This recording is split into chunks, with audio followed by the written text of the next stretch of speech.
Hey, what is up guys? This is Norman 3000. So happy holidays to all of you guys, and I hope you have a great week ahead. For today, we are going to do a quick review and an unboxing of the physical copy of Balatro. So we have a special edition at the front, includes 10 Balatro cards. You have a Joker, Banana, and the Castle, Joker. And at the back, you have infinitely replayable according to Polygon, endlessly satisfying. Balatro is a hypnotically satisfying deck builder where you play illegal poker hands, discover game-changing jokers, and trigger adrenaline-pumping outrageous combos. Let's unbox this one.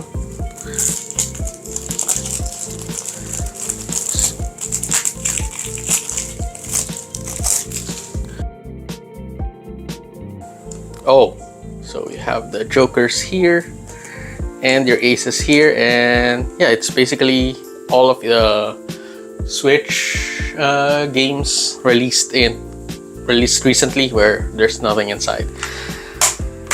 So let's go out and check these Joker cards. So for the Joker cards, we have the Throwback Joker here. This one increases your multiplier by 0.25 per skipped run. This one is the Ice Cream. Initially, you have 100 chips, and every hand you play, it deducts 5 chips. And this is the Abstract Joker, which give you +3 multiplier per Joker in your slots. So this is the Hack, which is an uncommon card, and it can retrigger 2, 3, 4, 5. And this is the Joker, which just give you a plain +4 mult. So these are the Joker cards.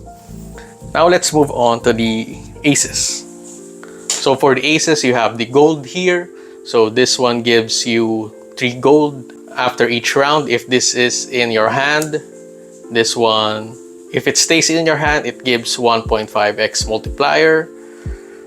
This is a multiplier card. It gives +4 mult on your cards. This one is +30 chips, and this one is wild card. So these are the freebies for the Balatro Special Edition. Now let's get into the review. For an oversimplification, Balatro is essentially playing poker hands until you beat a high score. There are 8 antes to beat with 3 rounds each. Each round requires a higher score to beat. To get higher scores, you can buy jokers, tarots, and planet cards. There are also booster packs, tags, vouchers, etc. to help you beat the rounds. It sounds simple because it is. So for a quick example here, I need to score 300 points to beat this round. For the next one, for the big blind, I need to score 450 points. And for the boss blind, which is the gold, all spade cards are debuffed, and I need to score at least 600 points. So I'm going to select the small blind now. Typically, a good first move is to just play flushes. So I'm going to discard my cards until I have flushes. So you can see here, I now have a flush of spade. So I've scored 264 points, so I need a little bit more to beat the small blind.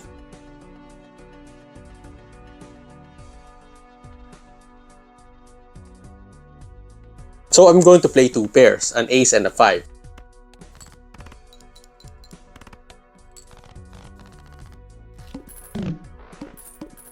So I have cash out of $7, and this is the shop. So I can buy some jokers here to help me with my run. These are the vouchers, the hieroglyph. And I'm going to check the buffoon pack for choosing jokers, and you also have tarot cards and booster packs. So for this one, I'm going to select Even Steven. So what this does is played cards with even rank +4 mult. So we are going to see this one, how this one works later. So this one is the Gluttonous. If you're not satisfied with the selection, you can always reroll here, and it costs $6. So I'm going to buy the Fortune Teller here as well. And I'm going to proceed with the next round. And so you have an option here to skip or to select a big blind. So if you skip I can get this voucher tag and it adds 1 voucher to the shop. So in addition to hieroglyph, I'm going to get another one. But let's just fight the big blind.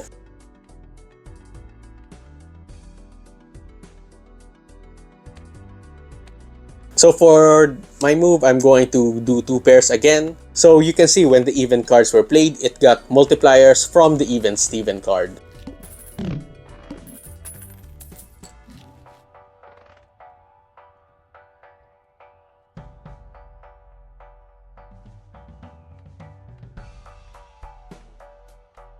So now we have a supernova here, or I can also go to the Mega Buffoon pack and get 2 jokers. So I'm going to get the Clever Joker here, plus 80 chips when played 2 pairs, and DNA. So let's go into the next round.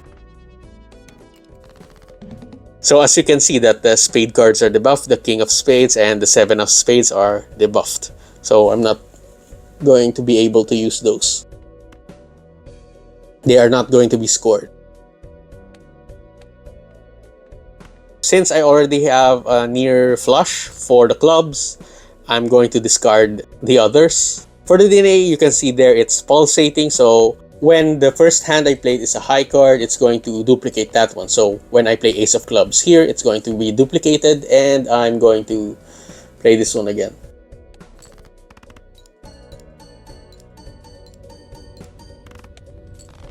And you can see basically I'm way over the threshold of 600 and I've scored 2,296. So yeah, that's basically how the game plays. The gameplay loop is extremely addictive, and since November 25, 2024, I have sunk literally more than 100 hours into this game. As of recording on December 11, 2024, I have 115 hours, and that's just gonna keep growing.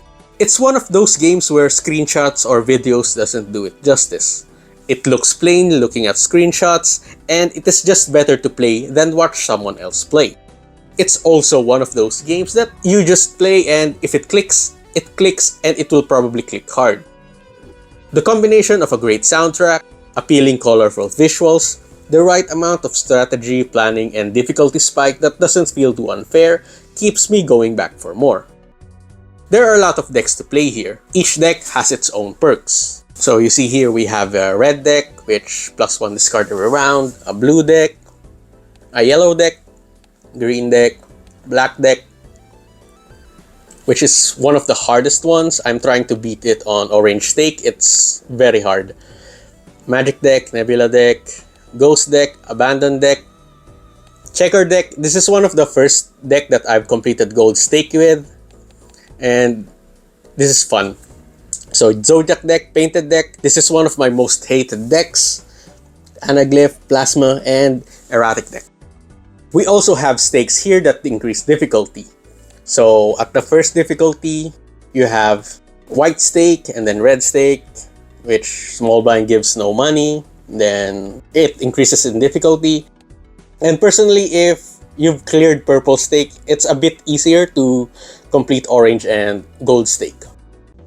So to help you get higher scores, as mentioned before, there are a lot of things to help you with your runs. And if we go into collections here, there are a lot of things here.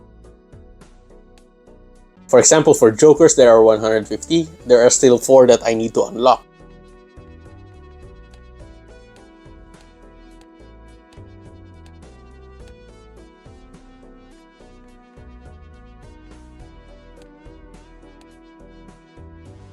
And you also have your decks here and your vouchers here. Tarot cards, planet cards, spectral cards,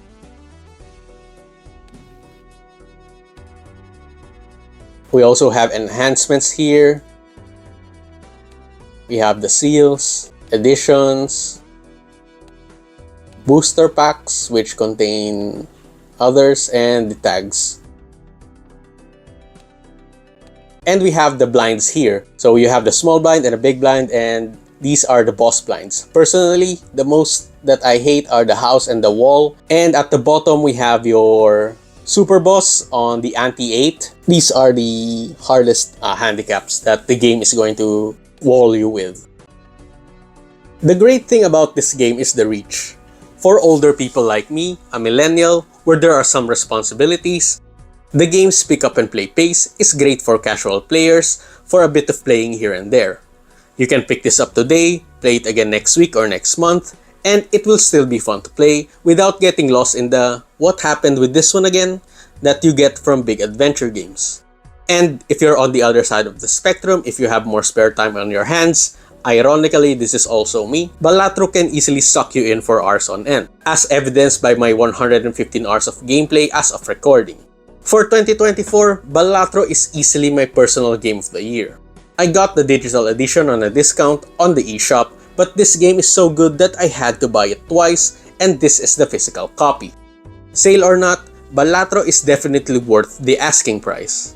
And it's a great holiday present for both casual and hardcore gamers alike. And that's it. I'll be playing Balatro again now. Thank you so much for watching, guys. Consider like, sharing, and subscribing if you found this useful. This has been Norman3000.